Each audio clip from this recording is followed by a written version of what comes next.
Meu nome é Sabrina, eu sou professora de outras matérias, clínica médica, neonatologia e de várias outras. Eu trabalho no Cefetres há um bom tempo, né? Eu dou aula desde 2009 e trabalho no Cefetres, se eu não me engano, desde 2014. E eu tenho 3 pós-graduações, né? Tenho pós-graduação em UTI, pediátrica, adulta e cardiológica. Tenho uma pós-graduação em enfermagem do trabalho e tenho uma pós-graduação em saúde coletiva. Tenho 2 faculdades, uma faculdade de enfermagem e uma faculdade de pedagogia.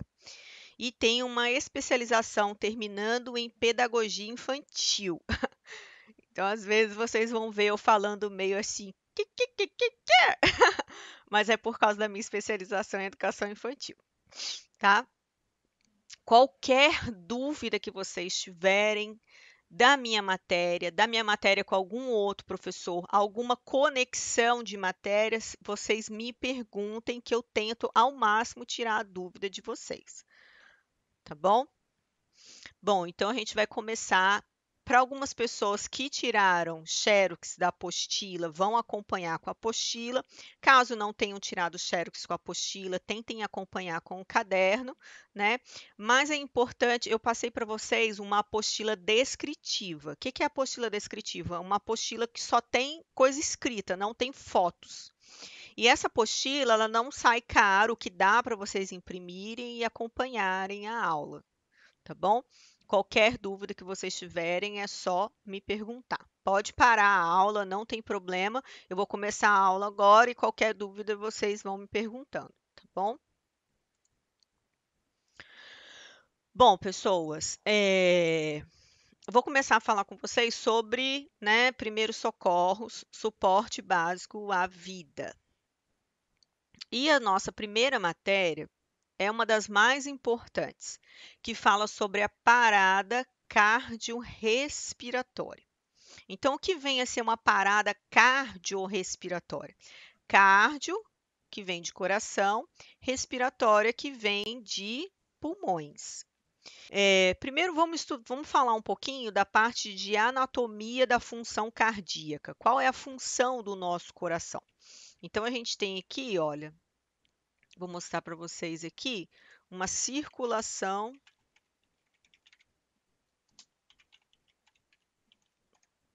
cardíaca, para vocês verem como que funciona. Então, como que funciona a nossa circulação cardíaca? Qual é a função do nosso coração? Então, a função do nosso coração é bombear sangue através de um circuito fechado. Então, o nosso sistema sanguíneo, ele é um circuito fechado, onde a função do coração é bombear sangue para esse circuito circular, levando através do sangue os nutrientes e o oxigênio para os tecidos. Então, nessa circulação aqui, olha, o sangue com rico, né, rico em oxigênio, rico em nutrientes, ele vai estar levando esse sangue para o fígado, vai estar levando para o intestino, para o rim, até para o próprio coração. Então, a função do coração é bombear esse sangue para que ele consiga nutrir e oxigenar os órgãos. A partir do momento que o paciente ele tem uma parada desse órgão, os outros órgãos não receberão oxigênio nem nutriente. Dependendo do tempo em que ocorre essa parada cardíaca, nós não conseguimos oxigenar o cérebro, não conseguimos oxigenar os rins, o pulmão e os outros órgãos vitais para a gente sobreviver. Aí a pessoa morre. E o que nós iremos fazer no caso de uma parada cardiorrespiratória?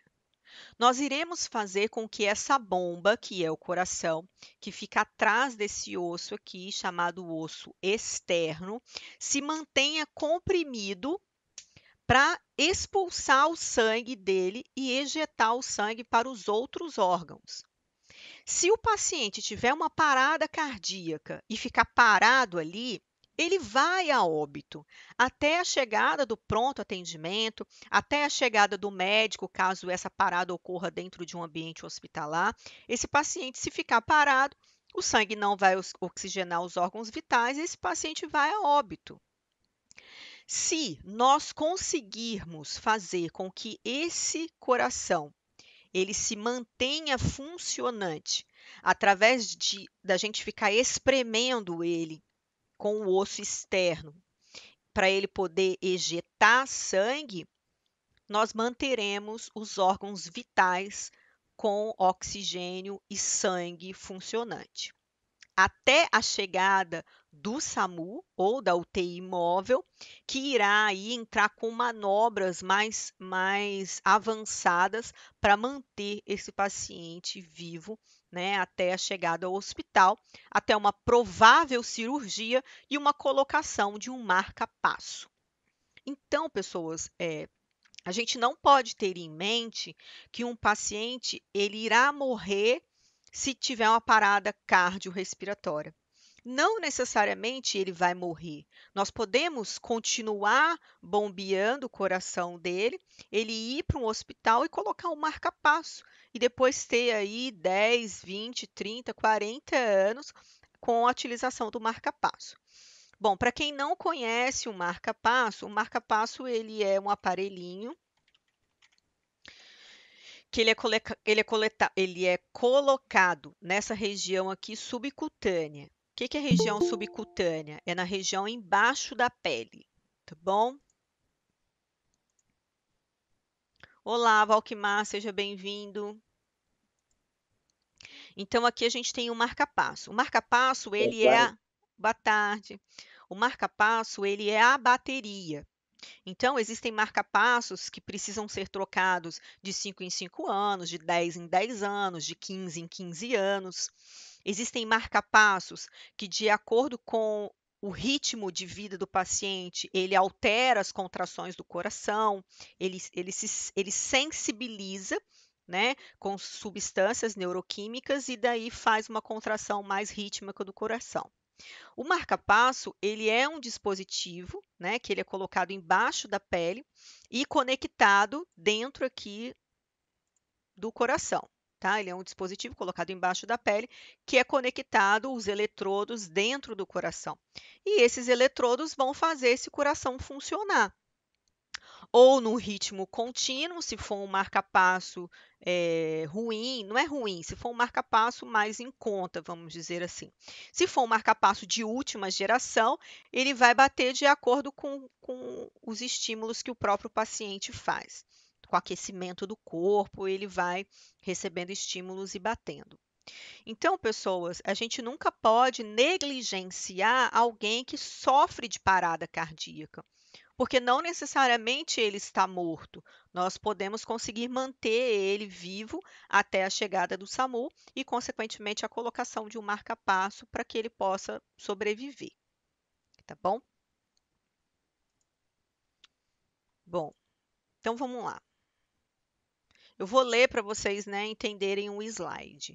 A parada cardíaca envolve sempre a perda dos movimentos respiratórios, podendo evoluir para uma parada cardiorrespiratória. O atendimento bem feito é vital. O que acontece? Aqui, pessoas, o sistema circulatório, a gente envolve a grande circulação, e envolve a pequena circulação, que é uma circulação que ocorre entre o coração e o pulmão, chamada de pequena circulação. Quando essa pequena circulação falha, o pulmão também falha. Então, se o coração para, normalmente nós não conseguimos mais respirar. Então, nós vamos ter uma parada cardiorrespiratória. Porém, pessoas, nós podemos ter uma parada respiratória sem necessariamente ter uma cardíaca, que é, por exemplo, nos casos de afogamento, o coração às vezes não parou, mas a pessoa não consegue respirar. Nos casos de sufocamento, se eu vier enforcar alguém, ela não vai conseguir respirar, porém o coração ainda não parou de bater. Então, existem alguns casos em que a gente tem a parada respiratória, mas não a cardíaca, mas infelizmente, normalmente, toda parada cardíaca cessa a respiração. Então, o paciente que para o coração, consequentemente, o pulmão também para. Por quê? Porque os pulmões precisam dessa força de bombeamento para ele funcionar também, tá bom? Bom, então, voltando aqui, quais são as causas de parada respiratória, como eu havia falado com vocês, que a gente pode ter uma parada respiratória e não necessariamente uma parada cardíaca. Então, quais são as causas para o paciente parar de respirar? Afogamento, estrangulamento, né? Estrangular é sufocar a pessoa, né? Pegar pelo pescoço. Aspiração excessiva de gases, então uma pessoa que está dentro de um carro, né, ligou o carro e está lá com monóxido de carbono. Às vezes incêndio, né, a pessoa que fica trancado dentro de um quarto e o quarto está sendo incendiado, e aí a pessoa vai ter uma parada respiratória por causa do excesso desses gases aí advindo da queima, tá? Soterramento, pessoas, né, que são soterradas. Lembrando, pessoas, que isso é uma parada respiratória, tá?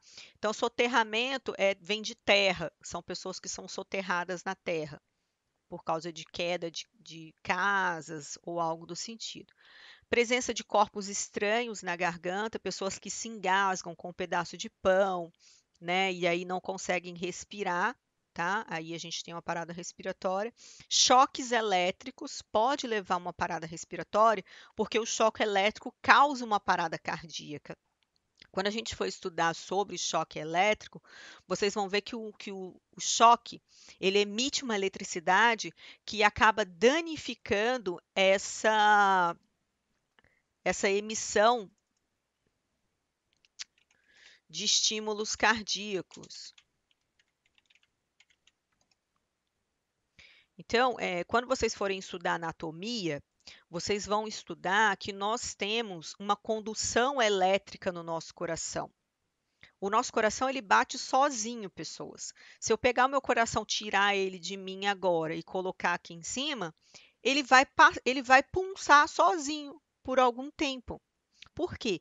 Porque ele é autônomo, ele funciona sozinho, ele tem um sistema de geração elétrica sozinho, que funciona sozinho. Mas, professora, não tem os estímulos, nós não temos substâncias que faz a gente ter taquicardia, que é bater muito forte. Nós não temos estímulos que fazem ter bradicardia, que é o nosso coração bater muito devagar. Sim, pessoas, nós temos o que a gente chama de neurotransmissores. São substâncias químicas que fazem nosso coração bater ou muito rápido ou o nosso coração bater muito lento. Mas essas neurotransmissões, essas substâncias neuroquímicas, elas atuam no sistema nervoso cardíaco autônomo, tá? E aí, por exemplo, quando algum paciente leva um choque, o sistema de condução elétrica do choque, ele entra nesse sistema elétrico do coração e dá um curto-circuito ali dentro. E aí o coração para. Consequentemente, a pessoa ela não vai conseguir respirar, porque o coração parou por um choque elétrico. E por se conseguinte, nós temos a parada cardíaca. Se o coração parou, normalmente a pessoa não consegue respirar. O coração parou, a pessoa não respira, tá? Só que, pessoas, como eu havia falado no começo, uma parada cardíaca, normalmente a pessoa está dada como morta. Por isso que quando a gente trabalha, o que que a gente faz? Qual é o primeiro socorro? Primeiro socorro para uma parada cardíaca?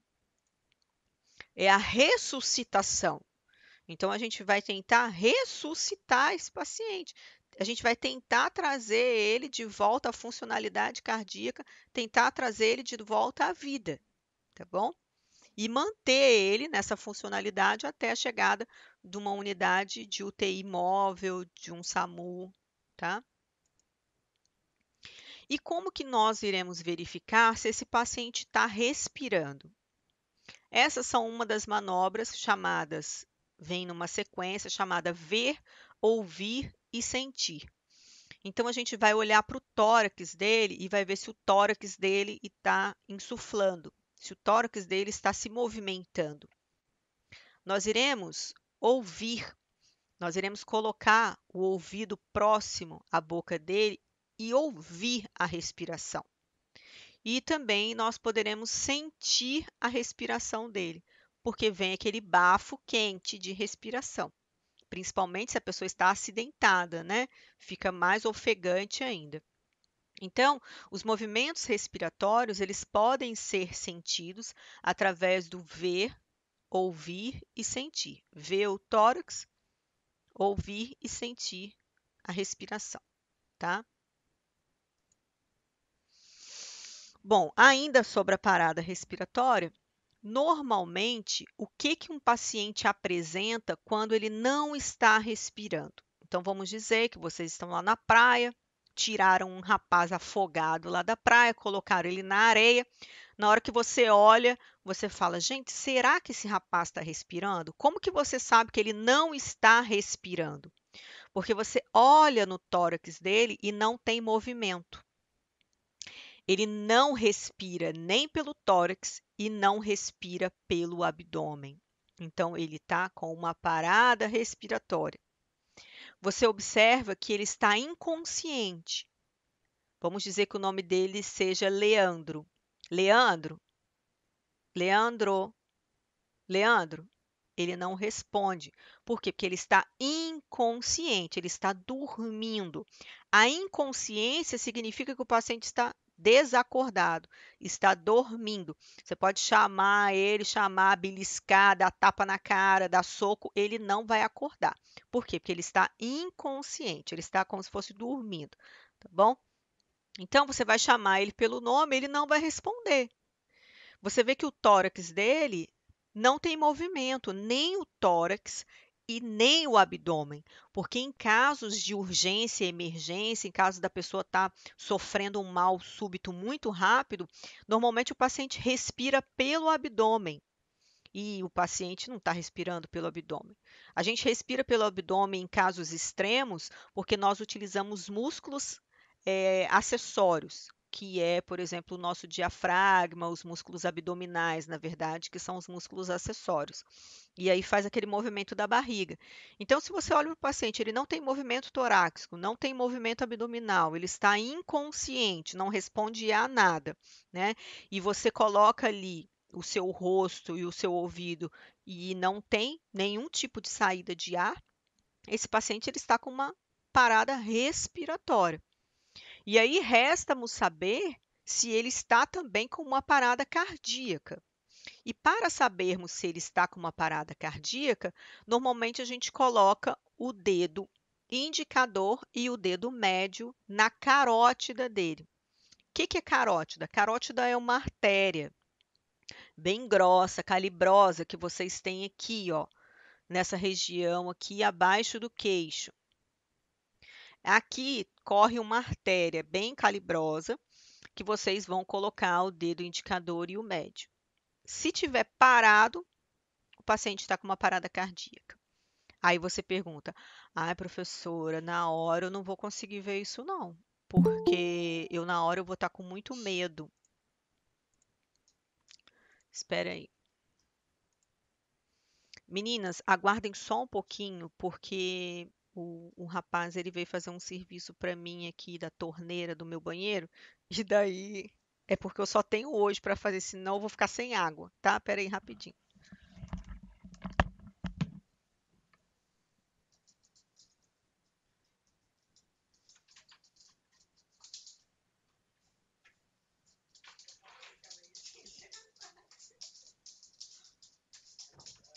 Ó, você fica à vontade aí para ver o que você faz.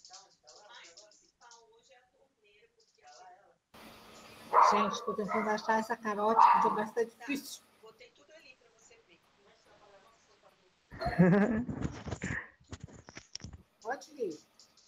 Então deixa para outro dia, deixa para segunda-feira. Eu também tô tentando achar. Bota embaixo do queixo. Embaixo do queixo. Só a torneira. Quer que feche o Você vai Achei. assistir ela. Achou? No meio, né? Isso. Você já viu? No meio da sua mandíbula. Só me chamar.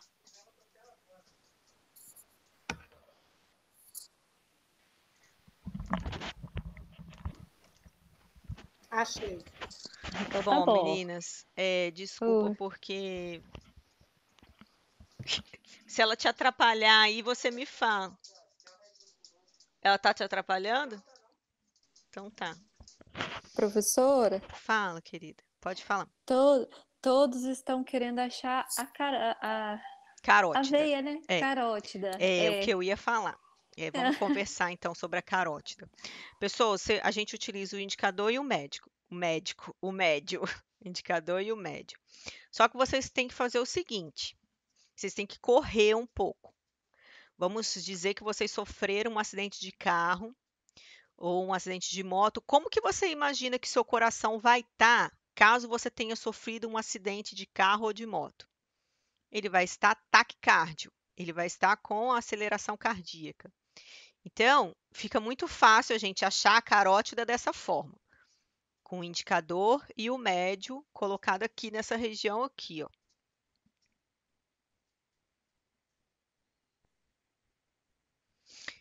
Para vocês acharem, eu vou falar como exercício de casa, vocês darem uma corridinha em volta da casa de vocês, que vocês conseguem achar.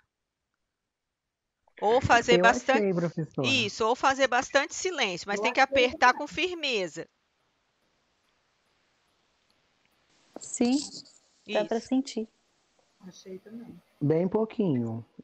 Que a gente tá parada. Pois é.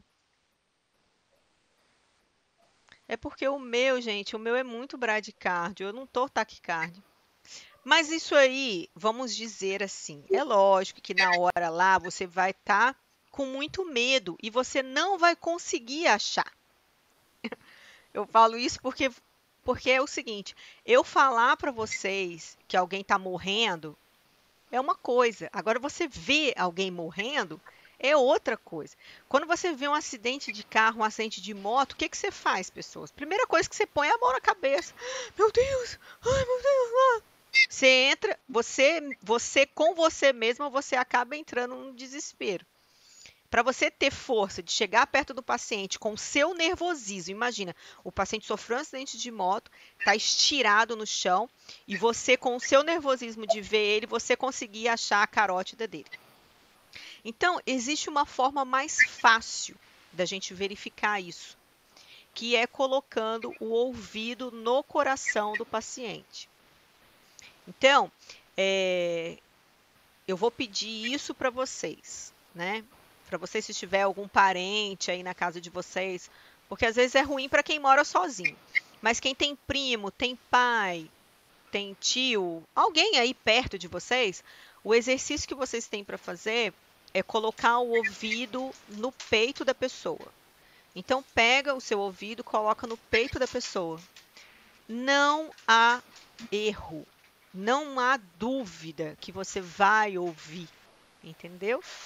Então, se você não consegue achar a carótida da pessoa por um nervosismo, coloque o seu ouvido no peito do paciente, que daí você consegue ouvir. A carótida, você sempre acha do lado direito? Dos Tem dois lado, lados. dos dois lados, né? Dos dois lados. Aqui, ó, vou mostrar aqui para vocês.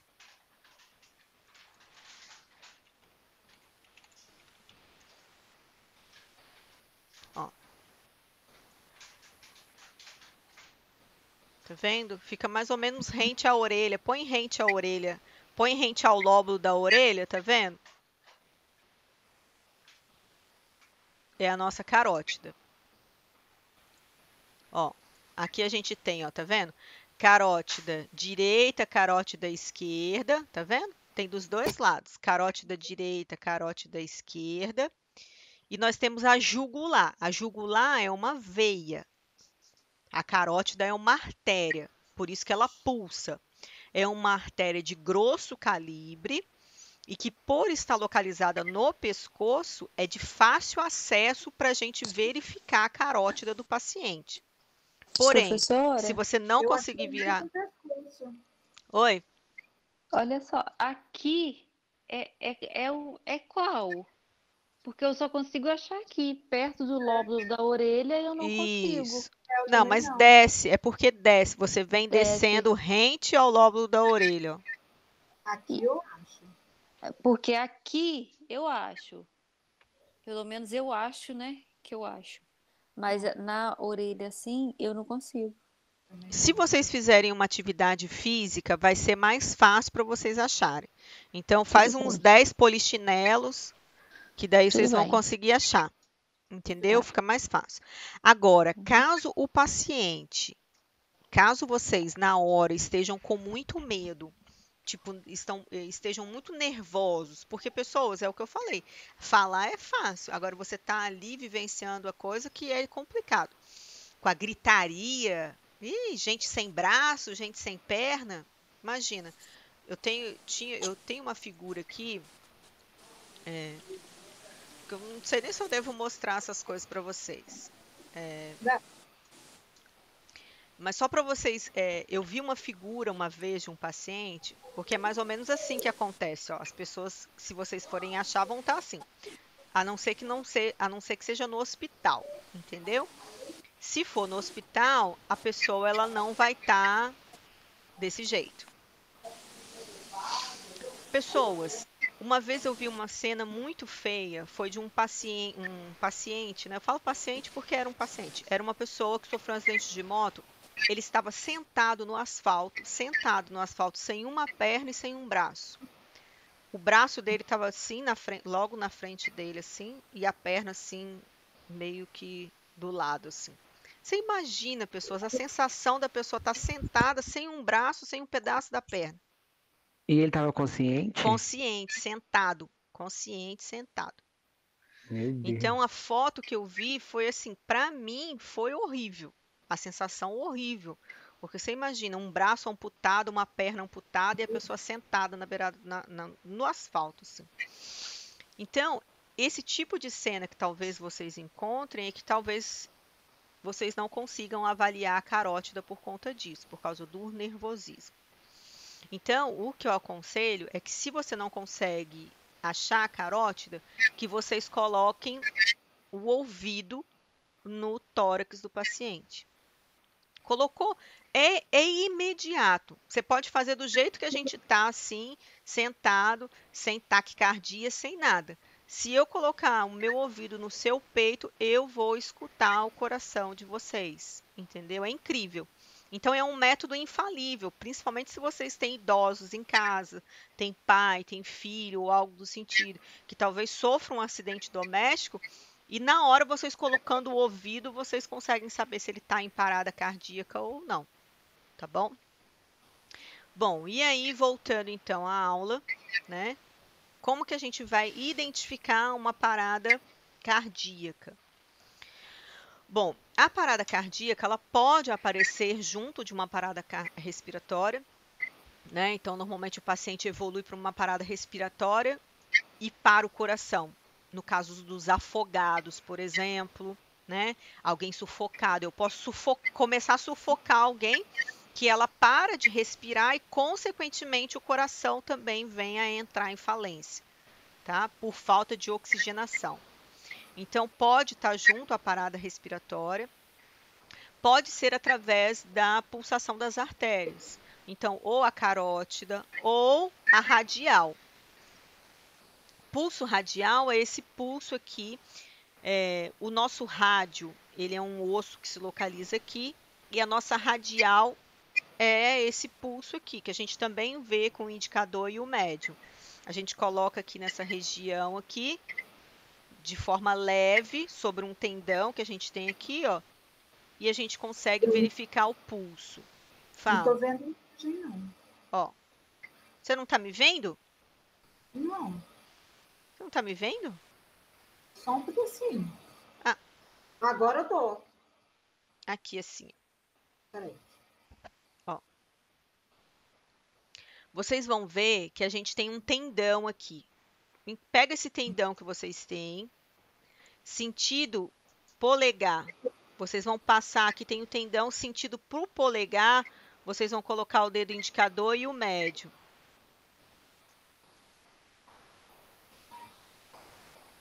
Estão conseguindo? Seguindo. Professor, é bem lento? É. Pouquinho. Bem lento. Uhum. Depende do tipo de paciente, depende do tipo do seu pulso.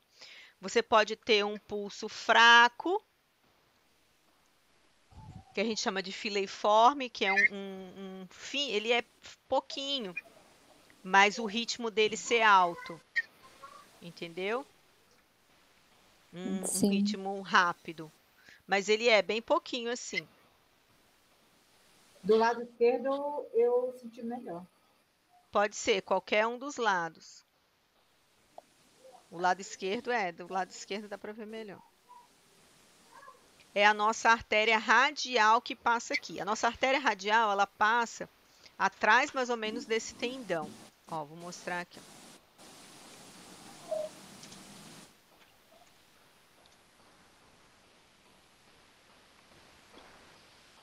Eu queria ver alguém com pulso radial. Deixa eu botar aqui, ó.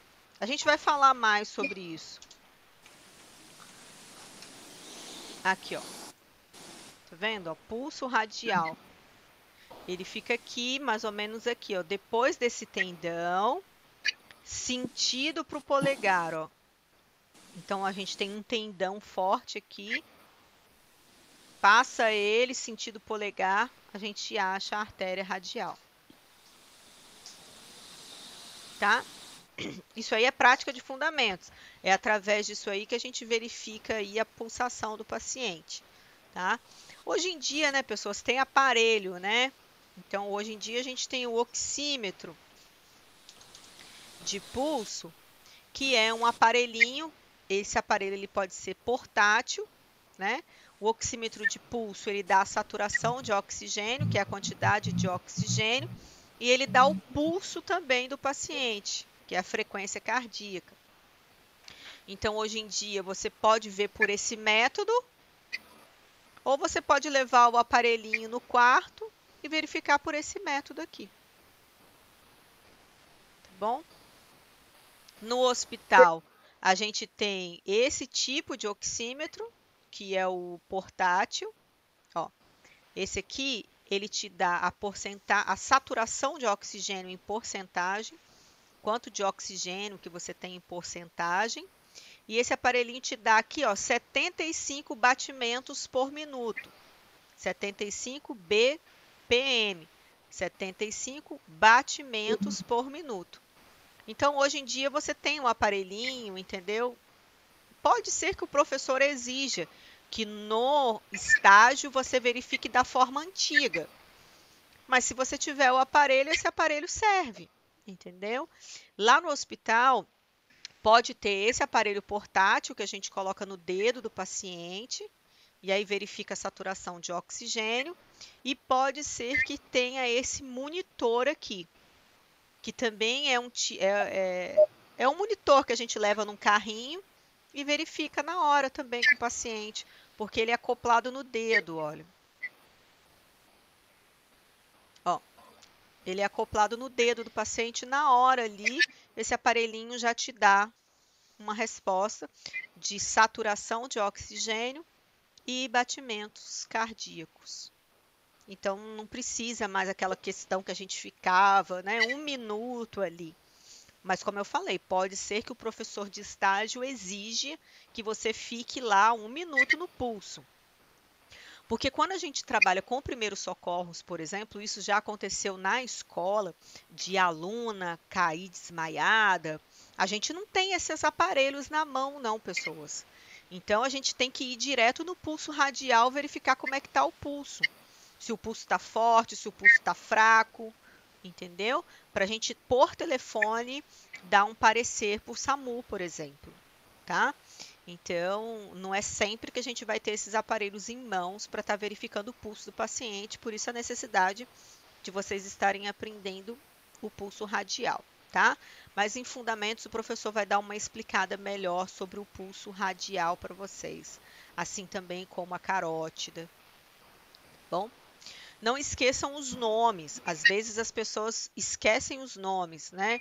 Pulso carotídeo, pulso radial, pulso apical é com esteto direto no coração, tá?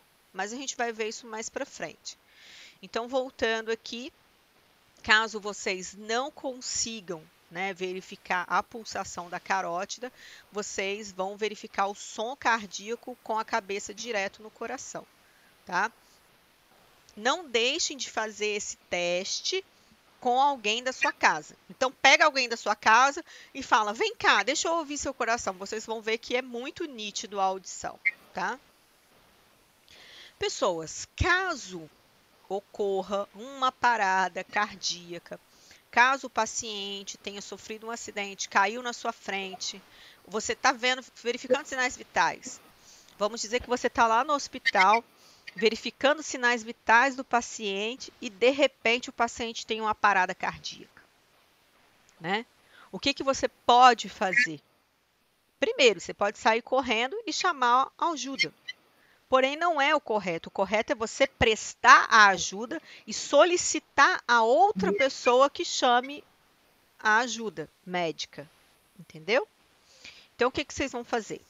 Ressuscitação cardiorrespiratória, né? Qual é o tratamento? O tratamento para a parada cardiorrespiratória é a RCP. Então, vocês vão ouvir muito a pessoa, talvez, falar em sigla para você. Fala, você não fez a RCP no paciente? Você não fez a RCP no paciente? Ó, RCP. Ressuscitação cardiopulmonar. Ó, ressuscitar o paciente. Vocês vão ressuscitar ele. Então, vira e fala assim, você não fez a RCP do paciente? Por que você não fez a RCP? Aí você fala, meu Deus, o que é RCP? Ressuscitação cardiopulmonar. Então, pessoas, não se esqueçam que RCP significa ressuscitação cardiopulmonar, tá bom? Bom, então voltando aqui, vocês vão fazer uma RCP no paciente. Normalmente, pessoas, existe uma associação chamada AHA, é uma associação de saúde americana, chamada AHA, Association Healthy American. Essa associação americana que cria os protocolos para primeiros socorros. O que é protocolo, pessoas? Protocolo é como vai agir. Se você vê alguém caído, sem respirar, coração sem bater, como que você vai agir? O nome disso é protocolo. E a AHA, o protocolo dela, antigamente, era a ABC. Por que eu estou falando isso para vocês? Porque isso são questões de concurso público, tá? Vamos botar aqui, ó.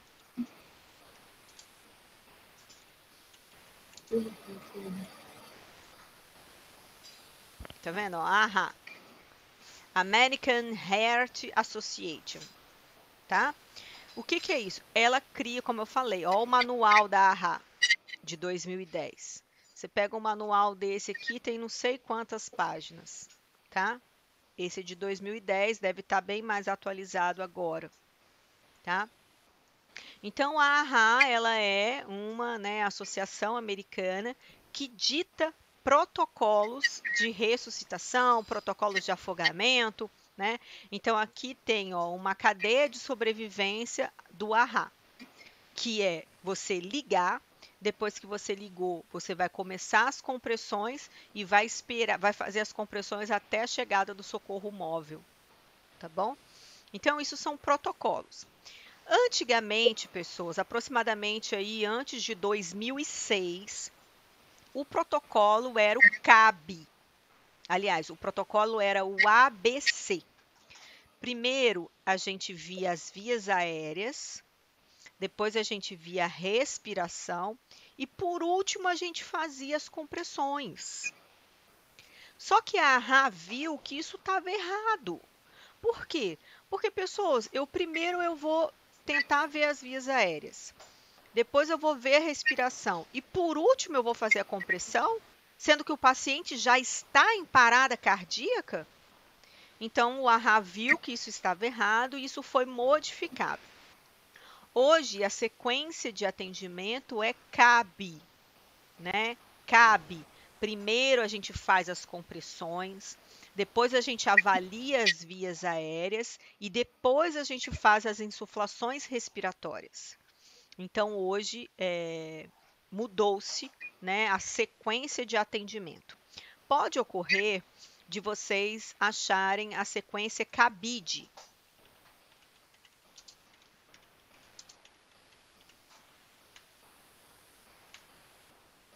Pode ocorrer de vocês acharem essa sequência CABIDE, ou seja, compressões, abertura, respiração, que são as respirações boca a boca, e desfibrilação. Só que desfibrilação, pessoas, não entra em suporte básico de vida. Desfibrilação é a utilização de um aparelhinho de é um aparelhinho desfibrilador. Esse aparelho aqui, ó. Esse aparelho, chamado desfibrilador portátil. Então, pessoas, você não vai ter um desfibrilador portátil no seu carro. Nos Estados Unidos é obrigatório ter, no Brasil ainda não. Então, como é a AHA, é a Associated Health America, que dita as regras de protocolos para primeiros socorros, eles falam que a sequência é o CABIDE, né?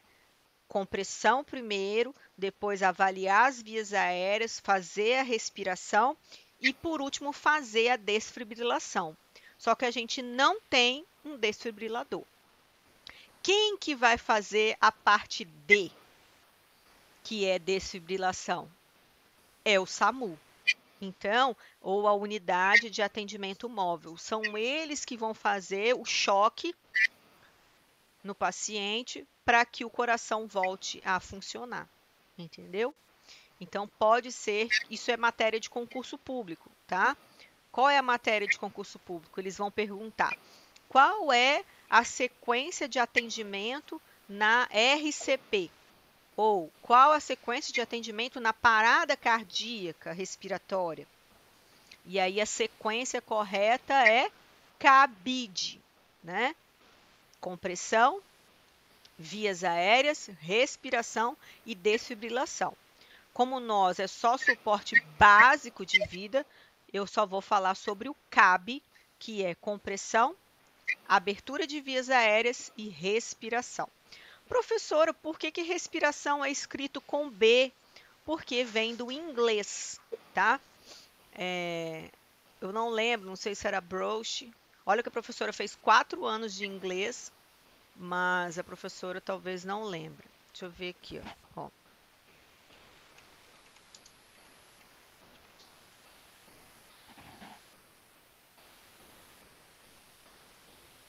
Deixa eu só ver para vocês, para a gente não tirar dúvidas. Breath, né? Breath. Breath. Então, breath significa respiração, respirar. É com B que começa. Então, por isso que a resposta correta é CABE. Compressão, vias aéreas abertas e breath, que significa respiração, tá bom? Então, essa é a sequência. E como que nós iremos fazer, pessoas? Como que nós iremos fazer? São 30 compressões, ou seja, eu vou comprimir esse tórax 30 vezes e vou insuflar 2 vezes a boca do paciente. Só, pessoas, que hoje, né, através da AHA, que é essa associação Health America, não há necessidade de fazermos as insuflações. Porque se você não tem um dispositivo de boca para fazer as insuflações, não tem. Deixa eu ver se eu acho o dispositivo de boca para vocês verem como ele é. Aqui, ó. Dispositivo de boca é esse aqui, ó. Então, hoje, a AHA fala o seguinte: se você não tem esse dispositivo para fazer as insuflações, que é o que a gente, né, chama de respiração boca a boca, então, se você não tem o dispositivo para fazer, você não precisa fazer. Faça somente as compressões, que são mais de 100 compressões por minuto. Se você contar, 1 segundo, ó, 60, 1 minuto tem 60, 1 minuto tem 60 segundos. Então, na hora que você for comprimir o paciente, fazer as compressões nele, você não vai poder fazer de 1 por 1 segundo. Tipo assim, 1, 2, 3. Por quê? Porque está errado. Por quê? Porque você tem que comprimir mais de 100 compressões por minuto. Você tem que fazer aí em meio segundo, uma compressão em meio segundo, por exemplo. Então, como que você tem que fazer? Você tem que fazer as compressões rápidas. Nesse ritmo, que é normalmente o que a gente faz a prática na escola, entendeu? E os braços são bem esticados, pessoas. O braço, você trabalha com ele bem esticado e você só faz um movimento com o tronco. Ou seja, é o seu tronco que trabalha fazendo movimentos de subida e descida, olha. Então, você vai esticar bem os braços. Você vai pegar entre os mamilos.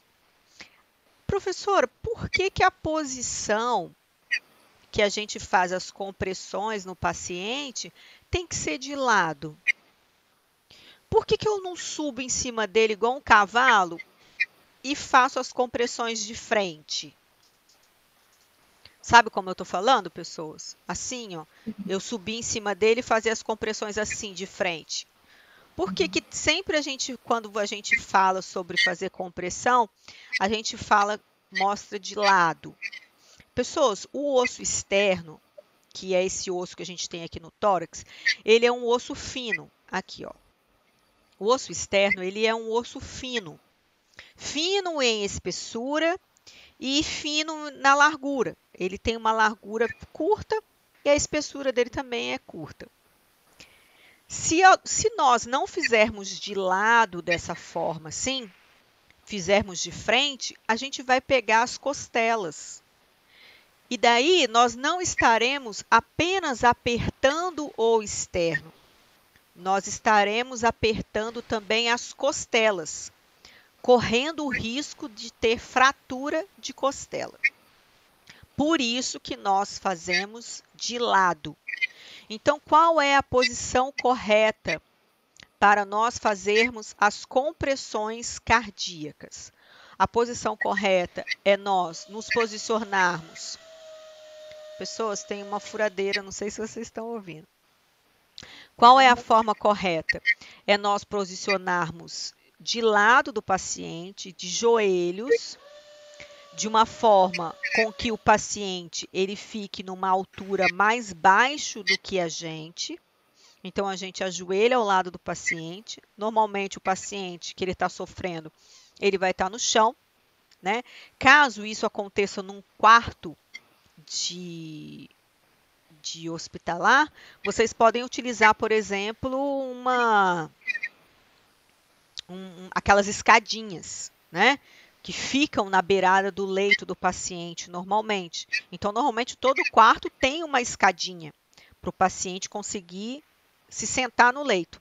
Então, você puxa a escadinha, sobe em cima da escadinha e faz as compressões com ele no leito. Porém, pessoas, tem que ter uma coisa rígida embaixo dele. O que você pode fazer é pegar uma bandeja e colocar embaixo das costas dele, uma bandeja enrolada no lençol. Então, pega uma bandeja, enrola no lençol, coloca debaixo das costas dele, puxa a escadinha e começa as compressões, tá? Porque você precisa ficar num nível mais alto que ele e as costas dele precisam ficar em uma tábua rígida. No caso de acidentados na rua, nós temos o chão. No caso de acidentados domiciliar, nós temos o chão. Mas dentro do hospital não tem como você pegar o paciente do leito e botar ele no chão. Então a gente opta por você pegar uma bandeja, enrolar ela aí num lençol, numa toalha e colocar embaixo do paciente, tá bom? E daí você irá iniciar as compressões cardíacas.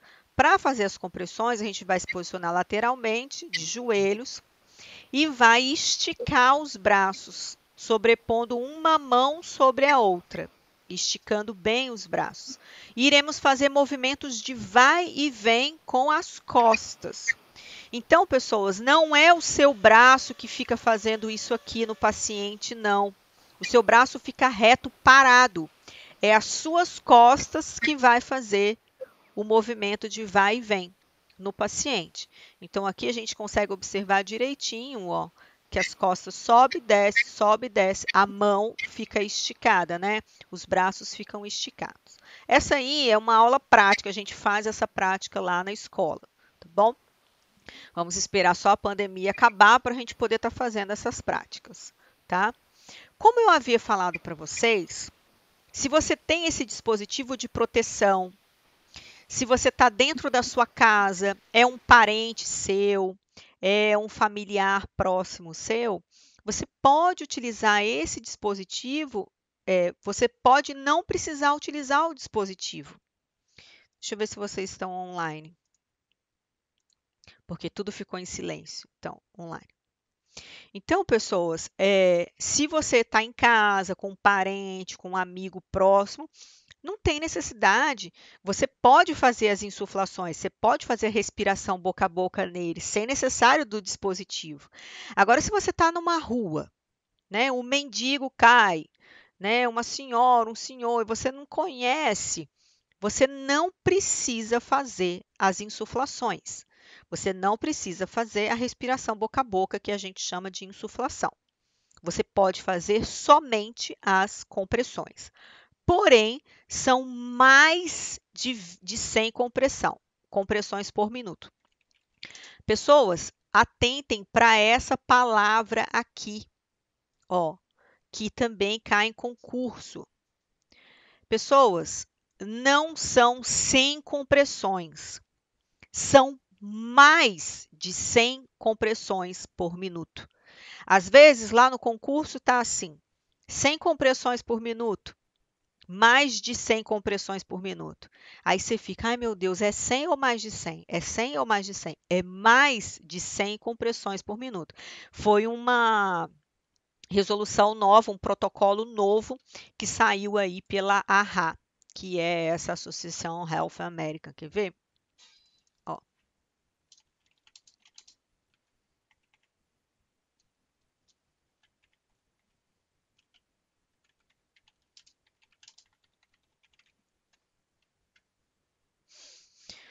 Bom, aqui, vamos ver aqui.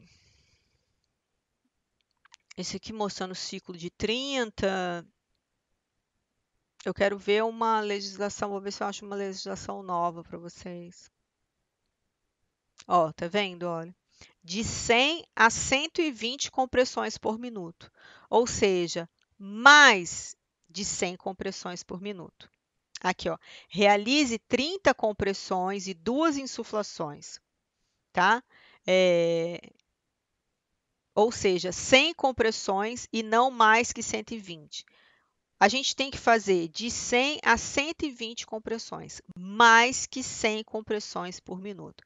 E esse aqui é novo, né? Se eu for botar aqui, vocês vão ver que é algum protocolo novo, algum protocolo recente. Aqui, ó, 2019, tá vendo? Foi publicado em 2019. Então, são protocolos novos, tá bom? Ó, com a mão esticada. Se for criança, nós utilizaremos uma mão só. Se for bebê, nós utilizaremos o dedo. E a taxa é de 100 a 120 compressões por minuto. Mais que 100 compressões por minuto. 100 a 120 compressões por minuto. Eu vou até atualizar aqui. 100 a 120 compressões por minuto. Tá bom? Não esqueçam disso, porque isso é questão de concurso público. tá? 100 a 120. É 100? Não, é mais que 100. 100 a 120, tá bom? Bom, vamos lá então, voltando aqui. Então, como que nós iremos fazer, né? No caso de afogamento. Vou mostrar aqui depois eu volto no afogamento. A gente vai ter uma aula só de afogamento, tá, pessoas? Bom, são 30 compressões para 2 insuflações. São 30 compressões para 2 insuflações, considerando um mínimo de 100 compressões por minuto. Ou seja, mínimo de 100, nós temos que fazer mais que 100, tá? Ou seja, ai, professora, mas isso aí fica tão assim, na hora lá, eu vou ficar contando? Sim, vai ficar contando. Ah, mas é tão assim, às vezes a gente está com a cabeça perturbada, não dá para contar. Mas quando a gente faz a prática, por que que existe esse negócio da AHA ter feito mais de 100 compressões por minuto? É por causa do ritmo, pessoas. Não adianta você ficar em cima do paciente, 1, 2, desse jeitinho assim, ó. Não, tem que ser acima de 100, né? Ou seja, tem que ser 2 compressões em 1 minuto, mais ou menos. Então, você tem que fazer assim, um movimento mais rápido, tá? E outra coisa, quando você faz isso, você não pode apertar. Isso a gente ensina na prática também. Não tem como você apertar o peito do paciente e ficar só com o peito apertado. Não! O tórax tem que elevar e tem que abaixar. Se você ficar só com a mão espremendo o tórax, o coração ele não vai ter capacidade de encher e de esvaziar. Se você ficar só com a mão apertando assim, ele vai ficar o tempo inteiro vazio. Porque quando você está fazendo assim, o sangue está sendo ejetado. Qual é a função da ressuscitação? A função é você comprimir, soltar, comprimir, soltar, comprimir, soltar. Se você ficar só com a mão parada ali, não adianta, porque ele tem que encher de sangue e esvaziar. Encher de sangue e esvaziar, tá? Então, são 30 compressões para 2 insuflações, tá? Nós temos algumas alterações em casos de 2 socorristas. Aqui, ó. Ai, acabou entrando aqui, não era para eu ter entrado. Nós temos algumas alterações, né, nos casos de 2 socorristas. Então, normalmente faz 15 compressões, 2 ventilações. 15 compressões, 2 ventilações. Deixa eu dar uma olhada aqui, ó, no caso de 2 socorristas. Ó.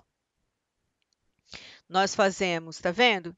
15 compressões, 2 insuflações. 15 compressões, 2 insuflações. No caso de 2 socorristas.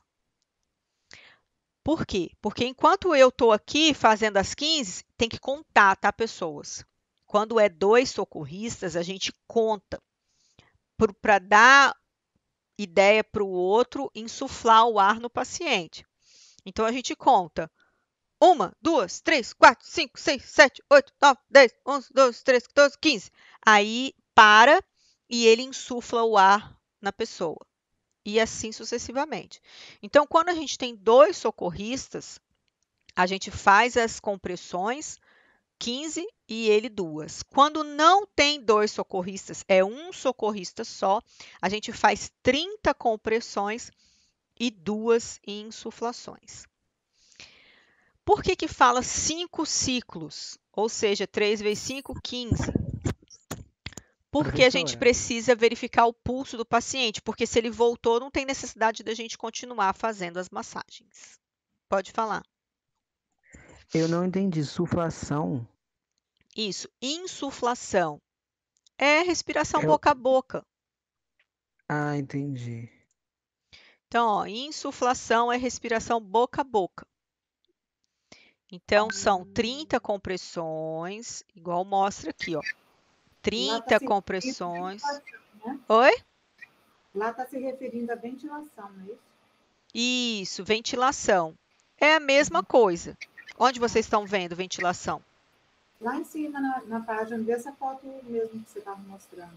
Essa aqui? É a mesma coisa. Ventilação, insuflação, são nomenclaturas diferentes, mas têm a mesma, a mesma função, entendeu? Ventilação, insuflação, respiração boca a boca, é a mesma coisa, tá bom? Então, vocês vão fazer 30 compressões, 2 insuflações, ou ventilação, ou respiração boca a boca.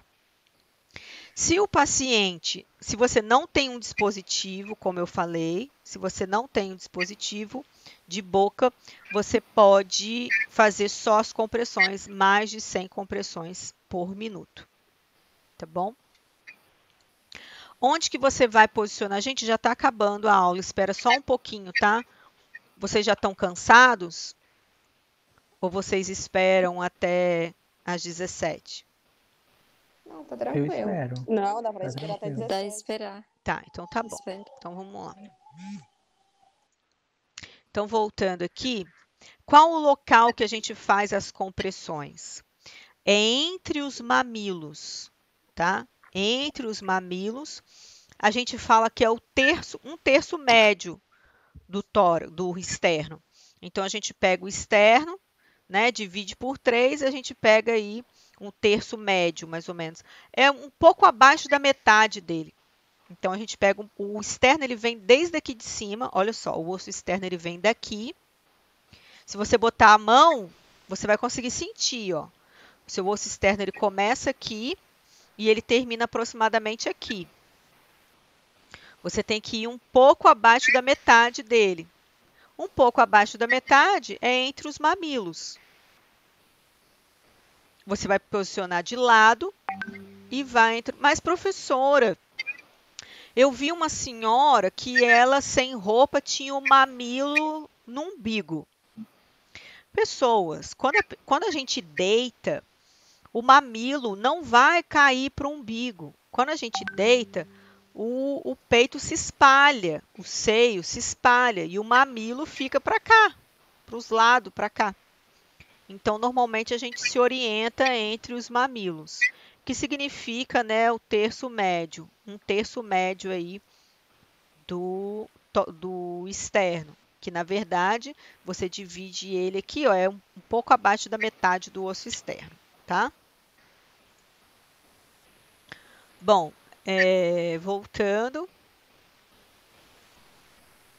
manter a vítima, né, de barriga para cima. Caso a superfície não seja rígida, a gente vai colocar uma bandeja, tá? Vai colocar uma grade de uma cama ou algo do sentido. Voltando aqui a falar dos afogados, né? Nos casos de asfixia por afogamento, a prioridade será a aplicar as compressões e a gente normalmente lateraliza a cabeça dele. Porque na hora que a gente faz as compressões, ele acaba, né, expelindo água. Pessoas, eu vou mostrar para vocês um vídeo de afogados. Vocês não fiquem com medo, tá? Mas eu vou mostrar um vídeo de ressuscitação de afogamento. Olá, tudo bem? Então, vou iniciar. Para vocês verem. Deixa eu ver se é aqui que tem. Não, vou mostrar aqui. Porque é um vídeo verídico. Deixa eu ver aqui.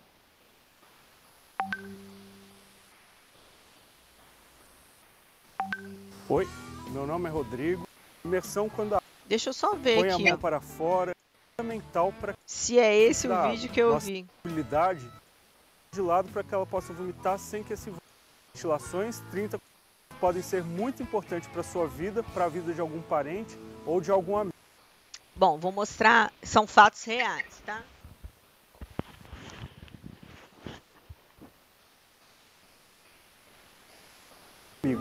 E se essa informação foi importante para você, compartilhe esse vídeo, compartilhe informação para que a sociedade possa sempre se ajudar. Um grande abraço e até a próxima. Tchau! Se você não quer se afogar, é muito importante você aprender a nadar. Tchau!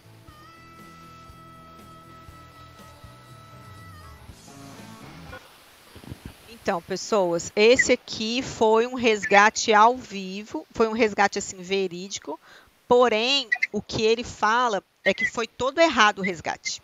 O resgate foi feito todo errado. E aí, eu acredito que a menina morreu, tá? E depois desse vídeo que foi feito errado, vai passar um vídeo mostrando como que faz corretamente.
Tá errado porque é uma criança, né, professora? Teria que ser uma mão só, né?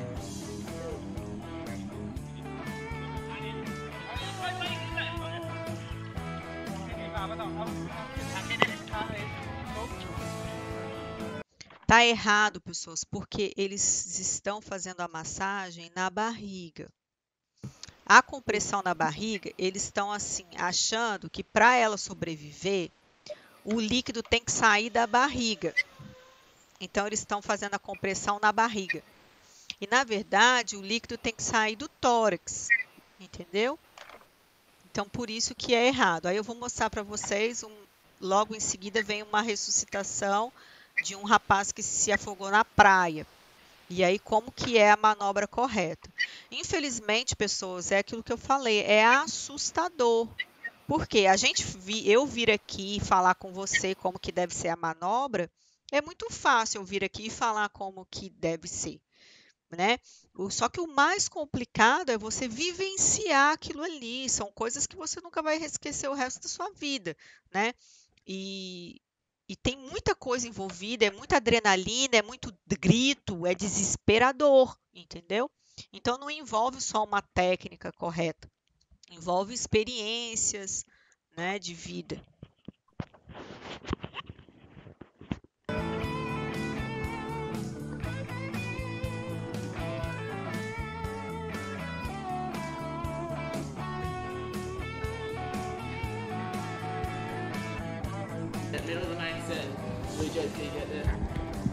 Oi!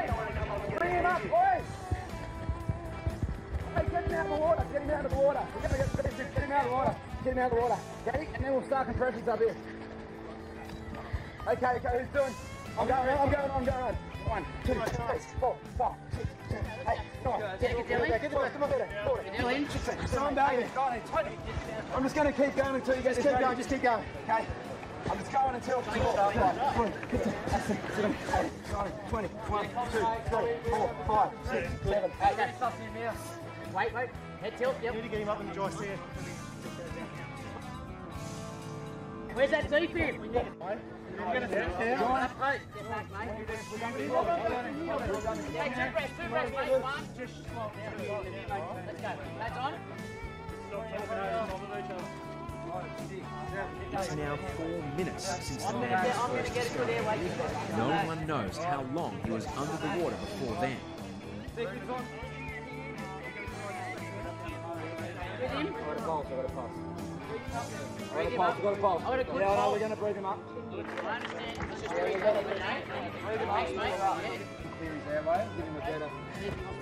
Yeah. Take the good air out now. Okay. He has ingested a dangerous amount of water.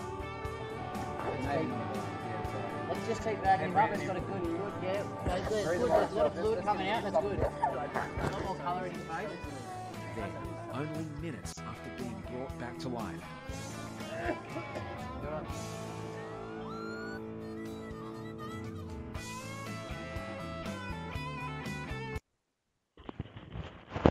Bom, pessoas, é mais ou menos assim que acontece, né? Cenas assim, né? Perturbadoras as cenas, né? Eu vou fazer uma pergunta. Pode fazer. Quando faz a insuflação, a cabeça fica para cima. Logo após que você faz a insuflação, você vira a cabeça de lado da pessoa? Se ela apresentar, se for para jogar água, sim. Porque normalmente é porque a gente tem a técnica do afogado e a técnica do não afogado, né? A técnica do afogado tem que lateralizar a cabeça, senão ele broncoaspira. Senão a água que em vez de sair, ela volta broncoaspirando. E aí a água entra de novo para dentro do pulmão. Porque Entendeu? ali eles fizeram com a cabeça para cima, não foi? Então, mas se vocês observarem, ele está com ambu, ele está com uma sonda orotraqueal. Então, se vocês observarem, porque é assim, foi na praia, teve o suporte básico imediato, porém o suporte avançado chegou muito rapidamente. Porque nas praias, a gente tem socorristas nas praias. E os socorristas, eles têm umas casinhas, né? Principalmente na Austrália. Tem umas casinhas que tem o suporte avançado, que é o desfibrilador. Se você observar, tem uma sonda, quer ver, ó? Uma sonda orotraqueal que foi tirada da boca dele. Então, ele está vendo? Isso aqui, ele tá com. O nome desse aparelho aqui é chamado ambu, tá? A gente chama de ambuzar o paciente, né? Insuflar o ar, ambuzar. E aí, a gente faz a utilização do ambu para lançar ar para dentro do paciente. E dentro dessa região aqui, tem um dispositivo, né? Que é. Primeiro, né? Oi? Eles tipo que colocam a mangueirinha primeiro, né? Isso, essa mangueirinha, ela é chamada de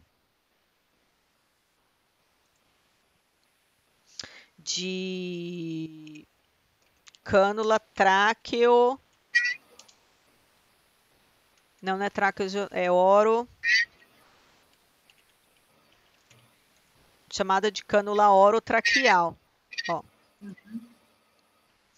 Essa cânula aqui não é orotraqueal, é orofaríngea.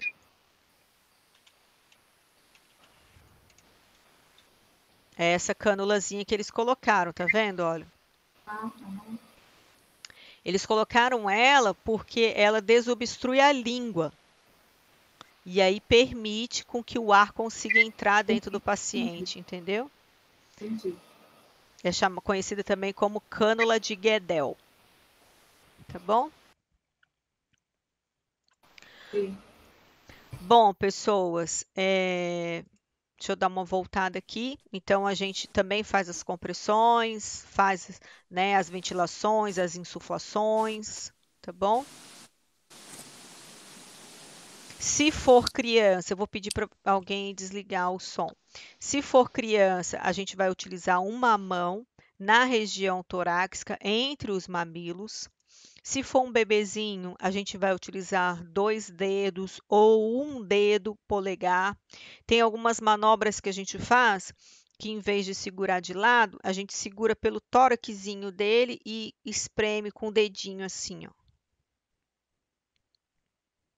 Também dá para fazer, tá?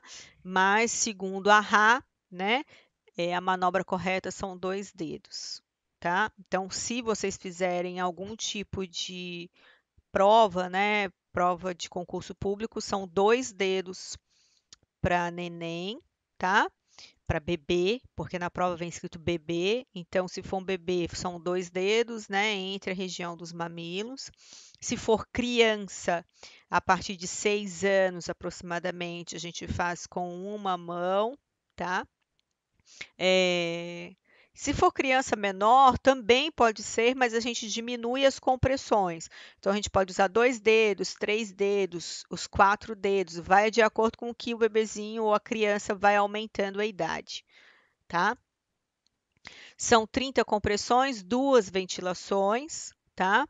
Então, 30 compressões, 2 ventilações, que também é o que a gente chama de insuflação, tá?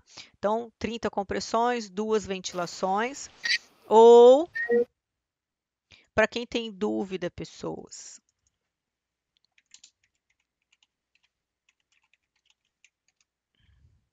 aqui, ó, tá vendo? É por conta disso, porque pode ser escrito ventilação ou insuflação.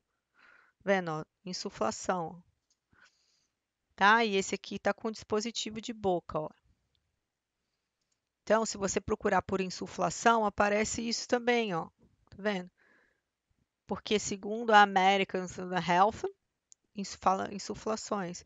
Então, se na prova estiver insuflação, se na prova estiver ventilação, não tá errado, tá bom? Aqui, ó, 2 insuflações. É porque como a gente conhece muitas literaturas, como eu já conheço muitas literaturas, a gente sabe que insuflação, ventilação, respiração boca a boca, às vezes se torna a mesma coisa, tá bom? Então, são 30 compressões para 2 insuflações, tá? Se for 2 socorristas, são 15 compressões para 2 insuflações, tá? Pessoas, uma vez que você começou, já é 17h01, já vou, daqui a pouco eu paro.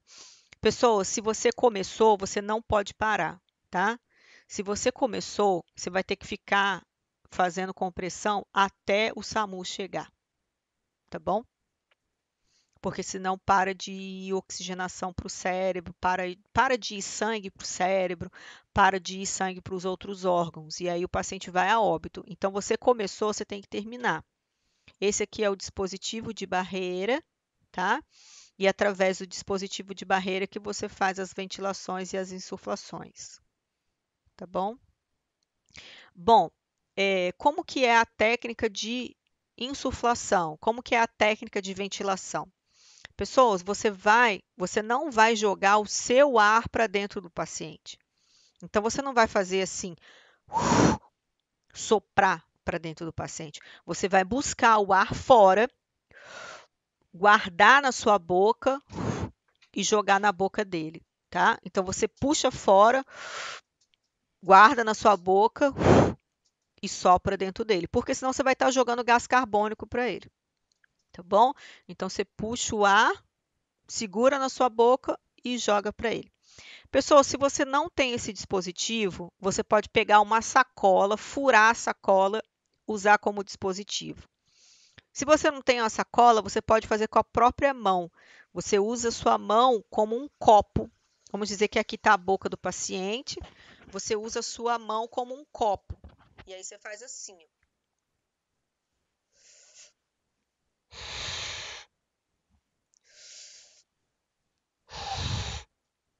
Entenderam como que funciona? Isso aí a gente vai fazer a prática, a gente faz a prática também. Outra coisa, pessoas, não adianta você insuflar e não ver se o tórax levantou.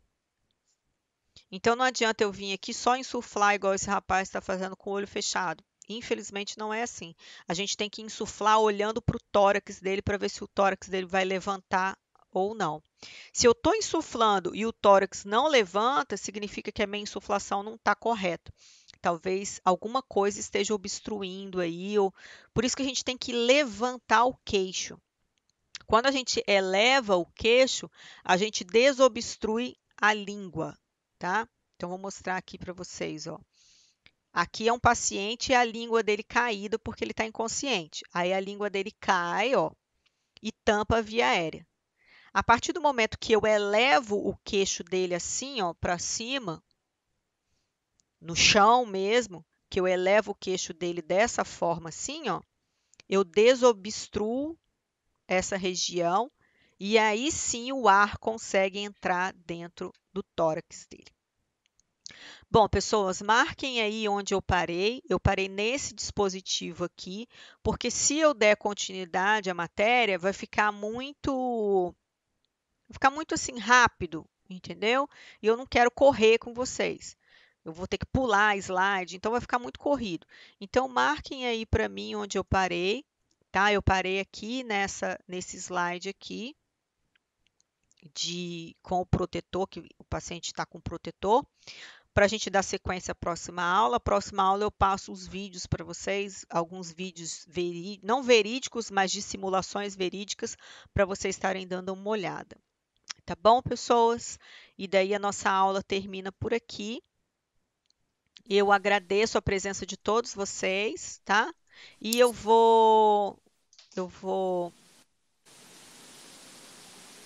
depois eu vou tirar vou deixar gravado, como eu gravei, eu vou anotar o nome de quem está participando das aulas, tá bom, pessoas? Bom, é isso, até sexta-feira, tá? Quem quiser ler a apostila, como a apostila é curta, quem quiser dar uma lida na apostila depois, obrigada. Não deixa de estudar para fundamentos, tá, pessoas? Fundamentos inclui tudo isso que eu estou falando com vocês, tudo. Sinais vitais, pulso, inclui tudo. Então, não deixem de estudar para fundamentos, tá bom? Tirem bastante dúvidas. Obrigada, Janaína. Estudem bastante e tirem dúvidas com o professor de tudo aquilo que vocês tiverem, tá bom? Se precisar de minha ajuda, pode mandar mensagem que eu respondo, tá joia? E a respeito do grupo?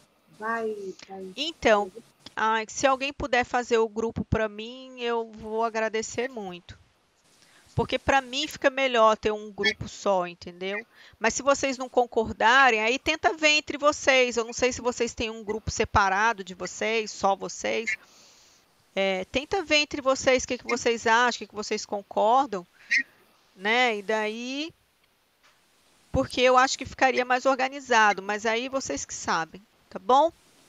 Tá bom. Quem quiser, se for para criar, cria o grupo e fala, professora, criamos esse grupo, tá bom? Professora, mas eu vou deixar a critério de vocês. Fala. Vou aproveitar, turma, aproveitar que eu já fiz um grupo, vocês não gostariam que eu já fizesse outro grupo, porque eu já tenho todos e só colocasse outra disciplina e a professora Sabrina? Eu já estava Pode ser. Pode ser. Para mim é melhor, pessoas. Eu acho que fica mais organizado, entendeu? Para eu mandar trabalho, para eu poder mandar as coisas para vocês, fica mais organizado. Tá bom? Então, se a turma concordar, professora, eu faço hoje mesmo. Tá, pode fazer então. Tudo bem. Então tá. Tá bom, meninos. Tá. Beijos. Beijo. Bom final de semana. E não deixem de estudar. Não deixem de estudar. Olha só, você criando um grupo. Beijo, Pamela. Vocês criando um grupo, eu vou mandar um link de um site para vocês. É esse site aqui, ó.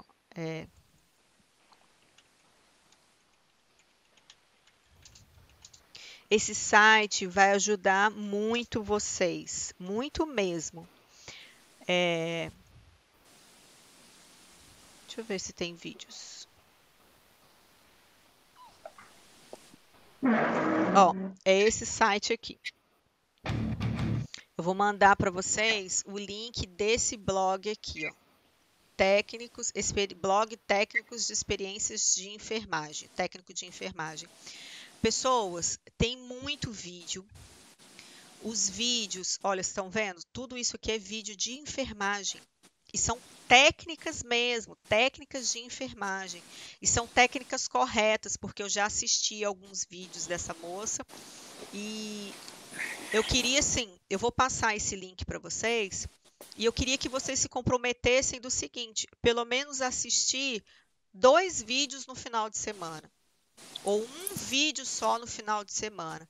Vocês não têm noção o quanto que vai ser enriquecedor para vocês assistirem o vídeo desse site, tá?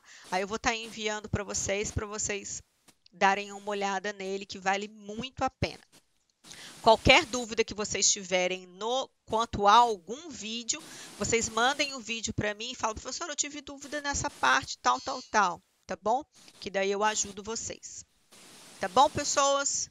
Tá bom. Então, vou indo, tá? Cria aí o grupo e me adiciona, tá joia? Sim, tá joia. Então, tá, bom final de semana para vocês e até sexta-feira. Até sexta-feira. Bom final de semana para você também. Beijo, tchau. Tchau. Tchau.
Ai, graças a Deus. Tá vazando feio, né? Como é que a torneira ela tá rapeira dela?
Você não tomar choque?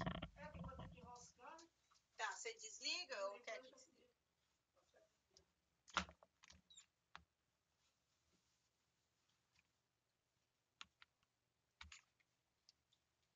Tá trabalhando agora dobrado agora.